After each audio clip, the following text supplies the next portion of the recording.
queria cumprimentar o Dr. Luiz Pisco, o Alain, o Dr. Sérgio, cumprimentar o Eider, cumprimentar todos os presentes, os secretários e gestores municipais, os coordenadores da atenção básica, os trabalhadores do Saúde da Família, das unidades básicas de saúde, cumprimentar todos os técnicos das secretarias estaduais de saúde, agradecer o convite de participar desse 6º seminário internacional de atenção básica, parabenizar o Ministério da Saúde pela realização do evento, que não só pela minha avaliação, mas pelas rodas de conversa que a gente faz nos intervalos, aí, ele está sendo muito bem avaliado por todos os participantes. Eu acho que esses momentos de encontro e de reflexão sobre o nosso trabalho são extremamente importantes. Queria já parabenizar e fazer uma sugestão para o DAB, parabenizar pela edição da nova portaria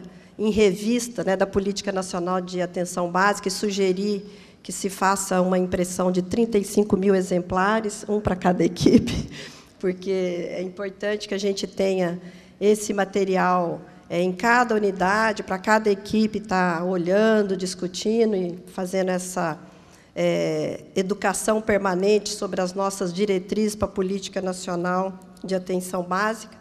Queria também dizer que, como o Gastão e os outros debatedores, eu não vou ousar fazer uma análise das falas colocadas até agora, eu vou fazer algumas observações gerais, mas, evidentemente, que eu vou centrar o debate na apresentação do Eider e na discussão da experiência brasileira e, agora, nesse momento, do PMAQ. Eu acho que é muito importante ouvir as outras experiências, comparar, ver o que a gente pode aprender com outros, né? Mas aí eu queria já entrar no debate, né? Então, o primeiro ponto que eu queria fazer menção aqui é das profundas diferenças na organização do federalismo brasileiro. Se a gente observar o que foi apresentado aqui do modelo inglês, da experiência da Espanha, da experiência de Portugal, da experiência canadense, não sei se vocês perceberam, mas ninguém fala em município, né? Ou são sistemas nacionais, como é o caso do inglês, ou vai até o nível do Estado, né, que são as autônomas, as comunidades autônomas da Espanha e as províncias, no caso de Portugal. Então, essa já é uma diferença que a gente tem que considerar, né? No caso brasileiro, que nós temos, desde a Constituição de 88, um federalismo muito particular, que, do ponto de vista legal, o município, o Estado e a federação têm autonomia. E, no nosso caso, nós temos nada mais, nada menos do que mais de 5.500 municípios, e isso faz com que o SUS, né, o nosso sistema de saúde, ele seja extremamente diferente. Cadê a água? Extremamente diferente dos outros países. E, junto com essa diferença, da gente ter um sistema nacional de diretrizes nacionais e cofinanciamento com o governo federal, a nossa pretensão é que esse sistema tenha base local. Então, quando a gente fala de SUS, a gente tem que pensar nessas características de um sistema que é nacional, que tem diretrizes nacionais, mas que tem que se realizar nos municípios e nas regiões. E aí eu acho importante também a gente chamar a atenção... Deixa eu abrir minha água aqui, peraí. Para os homens, eles abriram, para mim, ninguém abriu.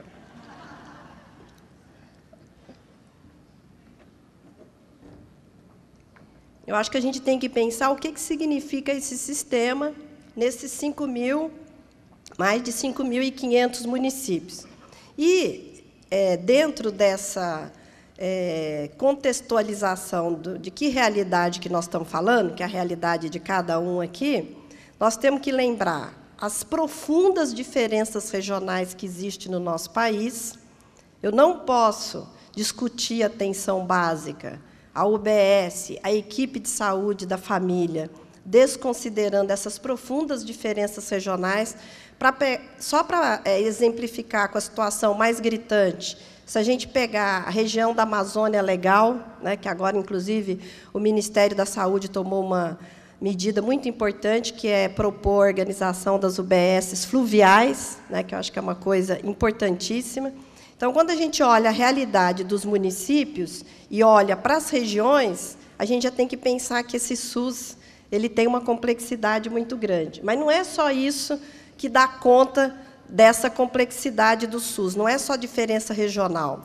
Nós temos que olhar com atenção, quando a gente fala de atenção básica, os municípios de pequeno porte, que também é uma realidade muito específica, e a gente tem que lembrar que mais de 70% dos municípios brasileiros eles têm menos de 20 mil habitantes, mas também isso não dá conta. Se a gente olhar as diferenças regionais, olhar o porte de município, também não dá conta, porque depende de qual que é a distância que este município tem dos grandes centros urbanos. Eu posso ter um município de 20 mil habitantes que está a 800 quilômetros da referência, e posso ter um município de 20 mil habitantes que está a 50 quilômetros de uma cidade que tem uma rede de atenção que complementa a atenção primária. Porque a gente também não pode falar de atenção básica sem falar do sistema de saúde. Porque, por mais resolutiva, por mais integral que seja essa atenção básica, ela precisa estar articulada em rede, como é toda a discussão que a gente faz hoje no Ministério da Saúde. E tem uma outra característica que também tem um impacto profundo no nosso sistema de saúde, nas nossas unidades básicas de saúde, que é a questão da região metropolitana, né? As grandes regiões metropolitanas que hoje tem no Brasil, que, no caso, por exemplo, de São Paulo, que é onde se situa o meu município, são 20 milhões de habitantes em cidades totalmente ligadas uma na outra, que se atravessa a rua, por exemplo, de Diadema, que é a cidade que eu sou secretária, você está em São Bernardo e anda mais um pouco, você está em São Paulo. Quer dizer, é toda uma especificidade que a gente tem que considerar. Então, eu acho muito importante esse seminário internacional, a possibilidade da gente conhecer, observar, analisar outras experiências, mas, como diz o Luiz Pisco, a gente não pode esquecer o contexto, né? Não dá para fazer nenhuma avaliação e comparação se a gente não considerar esse contexto. E aí eu queria falar de um outro ponto, que é a especificidade da atenção básica no Brasil, né? Eu acho que são aproximadamente 40 mil unidades básicas de saúde, né, Alain? 40 mil unidades básicas de saúde, 33 mil equipes de saúde da família e aproximadamente 250 mil agentes comunitários de saúde. E aquilo que o ministro, o Elvésio, a Leda e todos que me antecederam falaram aqui, que é a nossa, né, pretensão de ter um sistema universal, que, do ponto de vista de população, é o único no mundo para mais de 100 mil habitantes.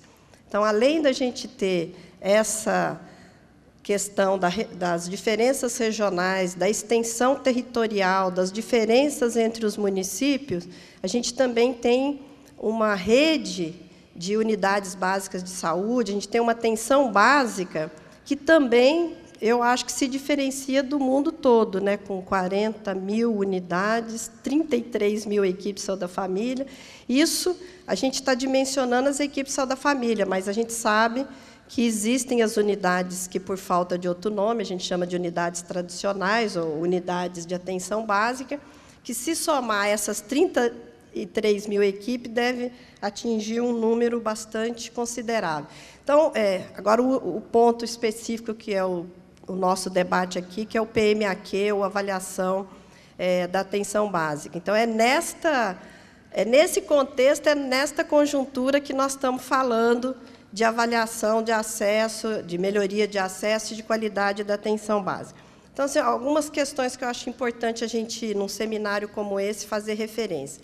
Primeiro, que a gente não está começando agora a fazer avaliação, né? A gente já tem, acho que de uma forma tão sistematizada, eu acho que é a primeira vez, mas a gente, primeiro, que a gente já trabalha, acho que quase há 10 anos, com os indicadores da atenção básica, né? Então, tem o CISPACTO, que depois se fortaleceu a partir de 2006, mas que são indicadores que a gente já vem trabalhando há muito tempo no Brasil inteiro. Podemos fazer um monte de crítica à forma como são preenchidos, debatidos e utilizados a discussão desses indicadores, mas eles existem e a gente já trabalha com eles há muitos anos. A própria questão da avaliação, da autoavaliação que o Eider falou aqui também, que é uma experiência antiga do Brasil, que, do ponto de vista de volume, ela não é tão expressiva, né? A gente tem mais de 30 mil equipes, e, segundo o Alan, cerca de 6 mil trabalhava com essa autoavaliação, mas eu acho que é uma experiência também para quem já vinha fazendo autoavaliação, que a gente tem que estar resgatando.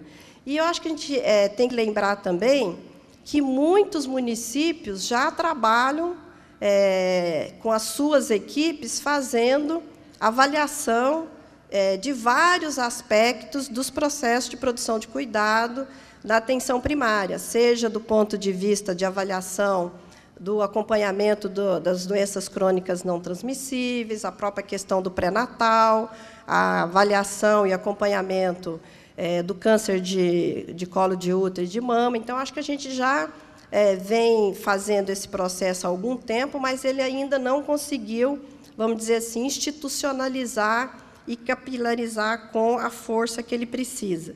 Agora, eu queria retomar uma questão colocada pelo Dr. Luiz Pisco aqui, que é a importância da gente dar visibilidade para essas experiências municipais que já trabalham com avaliação, que já tem algum tipo de resultado, e como é que a gente faz isso num país que nem o nosso?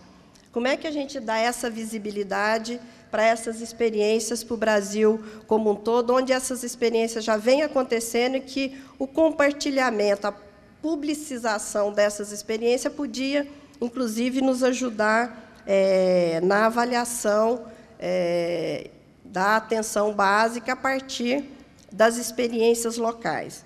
Queria colocar que, para a gente discutir o PMAQ, a melhoria do acesso e da qualidade, queria tocar em 2 pontos que eu acho que são essenciais no meu papel aqui de gestora municipal, fazendo esse debate com as experiências internacionais e, particularmente, com o Ministério da Saúde. Nós temos 2 problemas estruturais para melhorar o acesso e a qualidade da atenção básica que a gente não pode deixar de mencionar.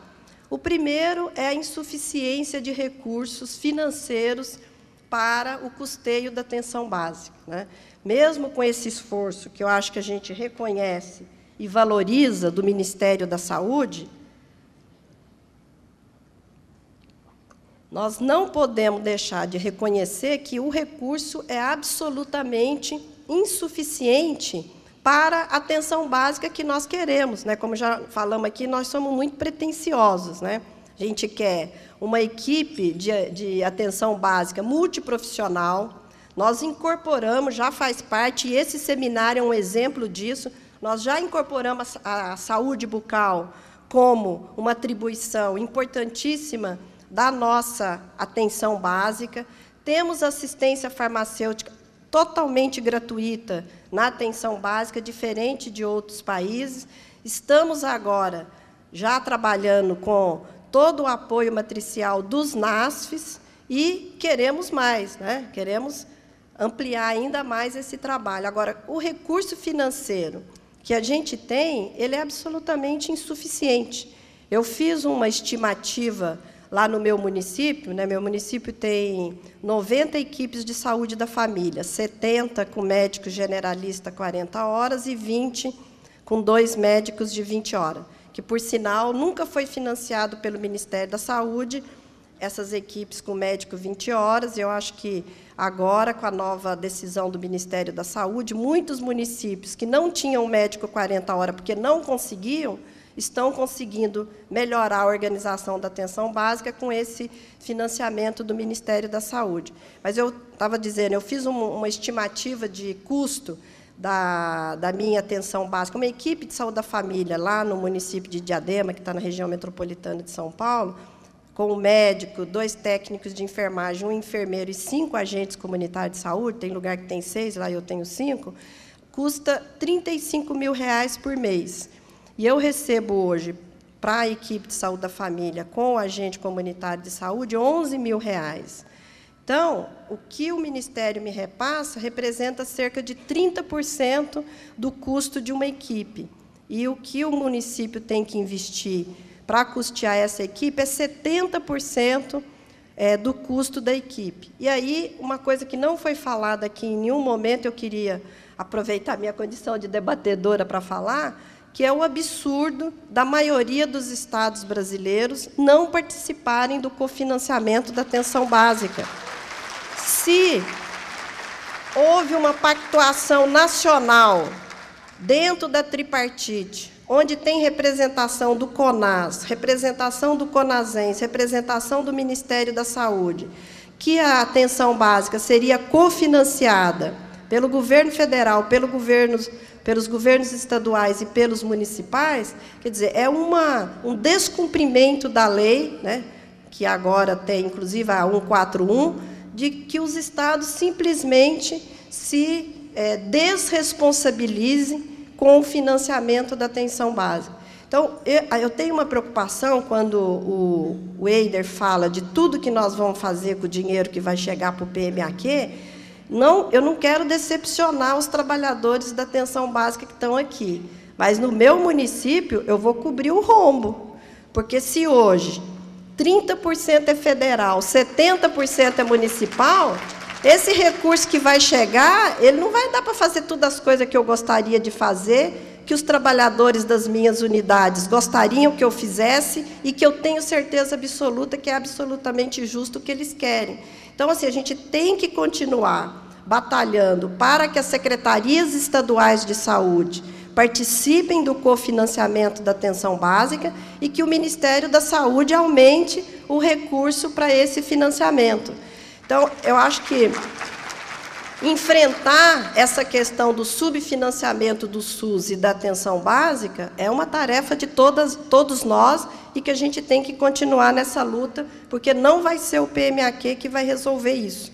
Até porque, eu queria também fazer uma observação, esse valor que o Eider apresenta, que a gente recebe por equipe, isso é quando a equipe tiver avaliada e se ela tiver a melhor avaliação possível. E lembrando que o PMAQ é para 50% das equipes. Nós temos 33 mil equipes de saúde da família, temos uma quantidade grande de unidades que não têm equipes de saúde da família no modelo tradicional e que não estão sendo incluídas aí. Então, para boa parte das unidades básicas, a gente vai continuar com o financiamento anterior e que é totalmente insuficiente. E o segundo grande problema que eu acho que a gente tem também que debater para melhorar o acesso e a qualidade da atenção básica no nosso país, que eu acho que é um desejo de todos, do Ministério, dos gestores municipais, dos trabalhadores de saúde, dos estaduais e da população, eu acho que a gente tem que enfrentar a questão da gestão do trabalho. Acho que foi uma questão que a gente sempre tratou de uma forma pouco responsável, e hoje a quantidade de problemas que a gente tem, do ponto de vista de precarização, de terceirizações totalmente irresponsáveis, a gente tem que enfrentar essa questão da gestão do trabalho, retomando, inclusive, uma questão que o Gastão colocou aqui. Nós temos que dar estabilidade para essas 33 mil equipes de saúde da família e para os outros trabalhadores das unidades básicas de saúde. Isso não pode viver aos sobressaltos de uma coisa que é maravilhosa e que nós todos lutamos por ela, que é a democracia e as eleições diretas a cada 2 anos, mas isso não pode interferir na dinâmica de organização da atenção básica no Brasil. Então, enfrentar essa questão da gestão do trabalho e garantir uma estabilização para as equipes, independente dos processos e das mudanças em cada eleição que a gente tem nesse país, é fundamental para esse projeto republicano que a gente tem de construção do SUS, fundamentado na organização da atenção básica, das unidades básicas de saúde. E outro ponto que eu queria colocar, que tem a ver diretamente com a melhoria do acesso e da qualidade para a atenção básica, é a questão da gestão do trabalho médico, né? Hoje não tem um fórum de gestor municipal, não tem um fórum com equipe de saúde da família que não tenha como pauta principal a insuficiência do número de médicos que nós temos hoje para fazer a expansão da saúde da família do jeito que a gente pretende. O número de médicos formados é insuficiente, tem todo um debate, já foi apresentado aqui, inclusive nas mesas simultâneas, aí, que a gente tem um número insuficiente de médicos. Temos um outro problema mais complexo: os médicos que estão se formando não têm interesse em trabalhar na atenção básica. A iniciativa do Ministério da Saúde, do Provab, ele foi muito menor o número de médicos que se inscreveram do que a gente precisava e do que a gente gostaria que fosse. E hoje nós temos que enfrentar um problema que o Ministério já colocou na pauta e que eu estou pressionando. Nós temos que rever a questão das residências de saúde da família. Se é verdade que tem 70% de ociosidade nas vagas, a gente tem que considerar também que a qualidade da maioria dessas residências é muito ruim. E nós temos um problema complicadíssimo que eu não sei como é que nós vamos resolver. Hoje, nós não temos professores para ensinar para os médicos recém-formados como é que você faz a atenção básica. Porque você colocar lá um clínico da área de endocrinologia para ensinar a clínica para os nossos médicos de saúde da família, com certeza ele vai levar para a especialidade. Então, como é que a gente trabalha? E isso não pode ser um problema jogado no colo do gestor municipal. Nós não temos governabilidade para isso. Isso tem que ser Ministério da Saúde, Ministério da Educação, as secretarias estaduais de São Paulo, de Estado. Estou vendo a Marta ali. São Paulo é uma das cidades que paga a maior quantidade de bolsa de residência médica no Brasil e não faz nenhuma regulação para que se forme a quantidade de médico que nós precisamos para a atenção básica. Então, o enfrentamento da insuficiência de médicos para a atenção básica, a questão da residência de saúde da família. Se a gente não enfrentar isso, nós não vamos resolver a questão do provimento e da fixação. Agora tem essa discussão de que vai ter carreira única do SUS para atenção básica. A gente precisa olhar isso com cuidado. Se o Brasil está organizado com esse federalismo que eu falei, como é que vai ser? Vai ser uma carreira só para médico? Vai ser para todo mundo? Então, a gente tem que olhar experiências que estão dando certo, mas não adianta querer encontrar saída fácil para problema que é complexo. A Associação da Bahia é um exemplo, vamos olhar, vamos analisar. Agora, não dá para... É aquilo que muita gente fala, né? Tem solução que a gente arruma para os nossos problemas que são muito piores do que os problemas. Tem problema que a gente não tem solução, a gente tem que ir administrando. E precisa ver se a solução não vai ser pior do que o problema. Então, essa questão da carreira do SUS, eu defendo 5.500 carreiras nesse país, e mais as do Estado e a mais do Ministério. Agora, evidentemente que entre isso que é o desejável e o possível, nós temos que olhar. Hoje a gente tem um problema gravíssimo, que é o seguinte: a nossa Constituição fala que ninguém pode ganhar mais do que o prefeito. A média de salário dos prefeitos dos municípios pequenos é 3, 4 mil reais. Não existe médico de família nesse país que vai trabalhar por 3, 4 mil reais. Então, como é que a gente resolve isso? Eu falo que tem um artigo na Constituição que eu tenho que fazer concurso público para todo mundo que vai trabalhar no SUS. E tem uma lei que determina uma questão salarial que é totalmente incompatível com o mercado. Então, melhorar acesso e qualidade da atenção básica significa olhar para isso, significa arrumar solução para esses problemas. Nós não vamos avançar na melhoria da qualidade do acesso se não melhorar a questão do financiamento e a questão da gestão do trabalho, particularmente em relação aos médicos. Para terminar, eu queria falar um pouco sobre a questão da avaliação.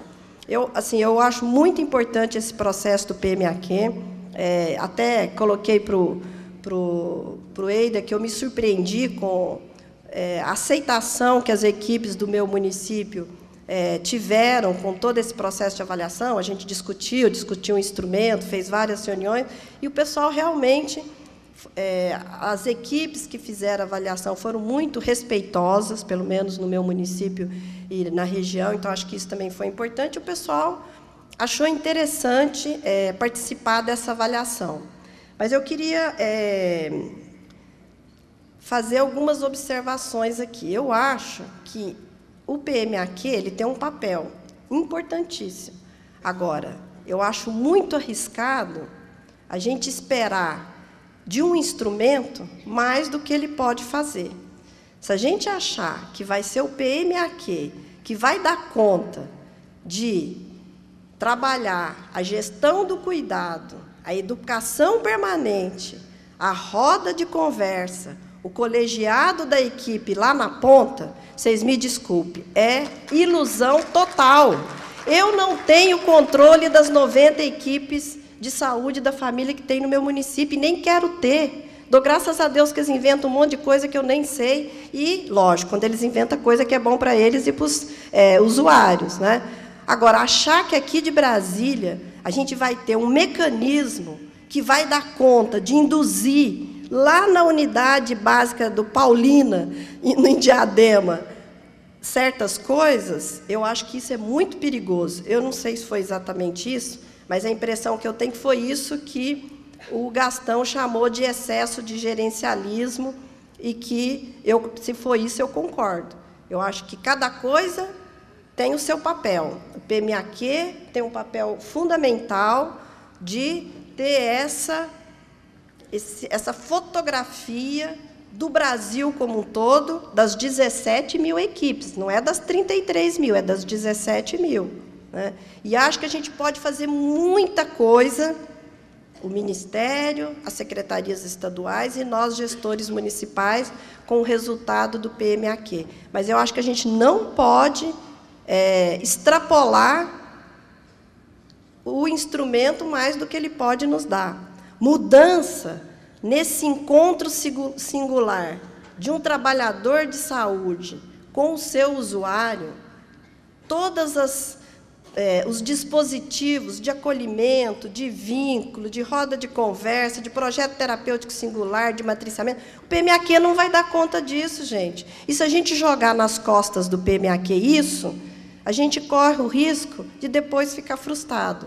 Eu acho que ele tem um papel importante, mas se a gente achar que é ele que vai resolver todos os problemas do SUS, da atenção básica, a gente vai se frustrar bastante. Então, acho que essa supervalorização de um instrumento para tratar de um tema tão complexo, como é a gestão do cuidado, como é o trabalho no território, como é a interdisciplinariedade, eu acho que a gente tem um grande risco de produzir uma coisa profundamente frustrante para todos nós. Então, acho que temos que valorizar, temos que olhar esse resultado. Eu quero saber o seguinte, como que eu vou pegar o resultado do PMAQ e trabalhar com as minhas 90 equipes lá de Diadema? E acho que a gente tem que, cada um dos gestores, ter essa preocupação. Agora, tem um monte de coisa que acontece lá em Diadema que o PMAQ não passa nem perto, né?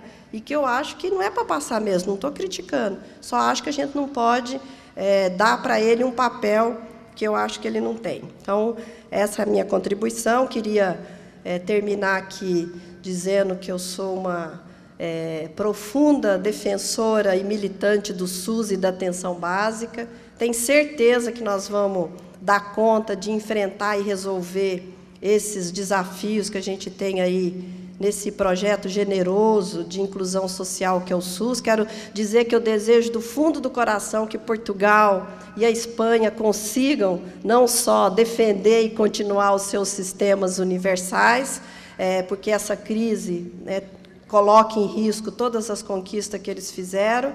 E, para terminar, em homenagem ao Prisco, eu queria citar o grande poeta português, o Fernando Pessoa: tudo vale a pena se a alma não é pequena.